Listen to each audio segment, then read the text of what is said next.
सच ही तो है, जमाने ने मारे जमा कैसे कैसे, जमी खा गई आसमां कैसे कैसे। आज हम उस महिला प्रधानमंत्री की बात कर रहे हैं जिनका सियासत की दुनिया में काफी नाम था। हर तरफ उनका ही बोलबाला था। वो हर दिल अजीज थी, मगर अफसोस आसमान की बुलंदियों तक पहुंचने से पहले वो सियासत के चक्रव्यूह में फंस गई। सुरक्षा कर्मियों ने ताबड़तोड़ गोलियां चलाकर उनकी हत्या कर दी, जिससे पूरा देश सन्न रह गया। जी हाँ दोस्तों, हम बात कर रहे हैं पूर्व महिला प्रधानमंत्री इंदिरा गांधी की। इनका जन्म 19 नवंबर सन 1917 को प्रयागराज में हुआ था।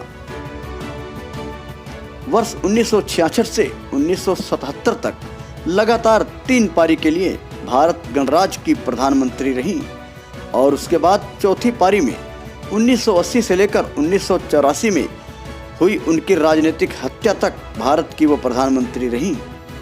भारत की पूर्व प्रधानमंत्री इंदिरा गांधी की अक्टूबर 1984 को उनके अंगरक्षकों ने गोली मारकर हत्या कर दी थी। इस हत्याकांड के बाद से देश सन्न हो गया था।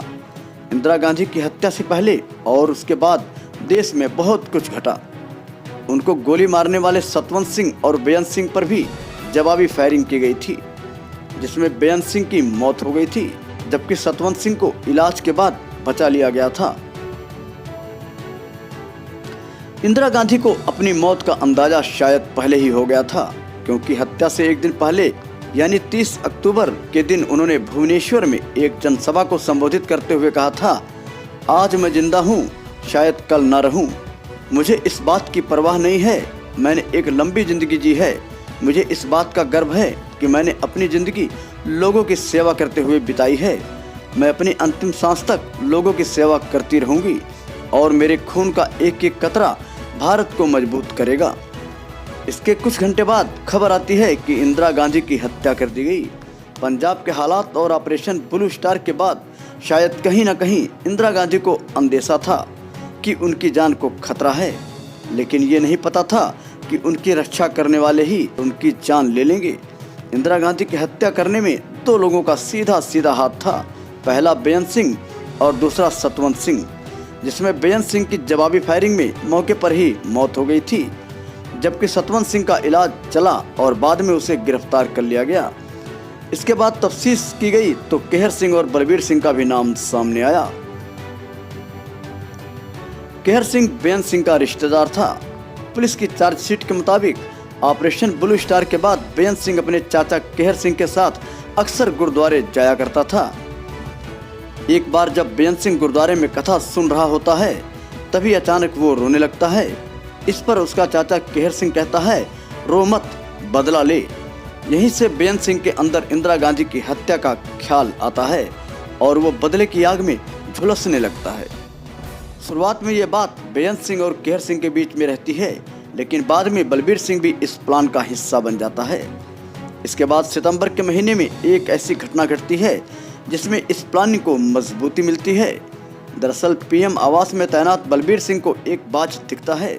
उसने जैसे ही बाज को देखा तो तुरंत बेअंत सिंह को बुलाया और बाज की तरफ इशारा किया। इसके बाद दोनों में तय हुआ कि यह बाज संदेश लेकर आया है और ऑपरेशन ब्लू स्टार का बदला लेना होगा। बता दें कि बाज का रिश्ता सिखों के 10वें गुरु गुरु गोबिंद सिंह से है। पुलिस के मुताबिक इंदिरा गांधी की हत्या से पहले सतवंत सिंह और बेअंत सिंह ने अपनी ड्यूटी बदलवाई थी।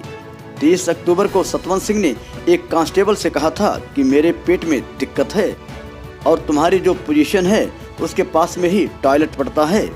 ऐसा कहते हुए उसने ड्यूटी एक्सचेंज करवा ली थी। बेअंत सिंह की रात की ड्यूटी लगी थी और उसने भी बहाना बनाकर दिन की ड्यूटी करवा ली थी। बेअंत सिंह को सतवंत सिंह पर कहीं वो धोखा न दे, इसके चलते उसने सतवंत सिंह को भी धमकी अगर उसने मौके पर धोखा दिया उसकी भी हत्या कर देगा। अक्टूबर की सुबह जब इंदिरा गांधी बाहर निकली तो बेअंत सिंह ने अपनी सर्विस रिवॉल्वर से उन पर ताबड़तोड़ 2 गोलियां चलाईं। इसके बाद इंदिरा गांधी जमीन पर गिर पड़ी। इंदिरा गांधी के जमीन पर गिरते ही बेअंत सिंह ने सतवंत सिंह पर चिल्लाते हुए कहा कि देख क्या रहे हो, गोलियां चलाओ। ये सुनने के बाद सतवंत सिंह जमीन पर गिरी इंदिरा गांधी पर ऑटोमेटिक गन से ताबड़तोड़ लगभग 30 गोलियां चलाईं। इस हादसे से पूरा देश सन्न रह गया। आनन फानन में इंदिरा गांधी को अस्पताल ले जाने की कोशिश किया गया, लेकिन रास्ते में ही इंदिरा गांधी ने दम तोड़ दिया। इंदिरा गांधी की मौत से पूरा देश शोक में डूब गया। महान हस्ती के चले जाने से देश को भारी क्षति का सामना करना पड़ा। बताते चले कि हत्या के दौरान हुई जवाबी फायरिंग से बेअंत सिंह की भी मौके पर मौत हो गई थी, जबकि सतवंत सिंह को इलाज के दौरान बचा लिया गया था। सतवंत सिंह के बयान पर उसके साथी केहर सिंह और बलबीर सिंह को भी गिरफ्तार कर लिया गया। सेशंस कोर्ट ने तीनों को फांसी की सजा सुनाई। हाई कोर्ट ने सजा बरकरार रखी, लेकिन जब मामला सुप्रीम कोर्ट पहुंचा तो बलबीर सिंह को लेकर पुलिस के दावे सवालों के घेरे में आ गए, जिसके चलते सुप्रीम कोर्ट ने बलबीर सिंह को रिहा कर दिया। वहीं सतवंत सिंह व केहर सिंह की सजा बरकरार रखी गई थी और 1989 में उन्हें दिल्ली के तिहाड़ जेल में फांसी दे दी गई। दोस्तों, अगर आप भी चाहते हैं कि हमारी खबरें आप तक पहुंचे तो कृपया चैनल को सब्सक्राइब करके बेल आइकन जरूर दबा लें, ताकि हमारी हर खबर आप तक पहुंचती रहे।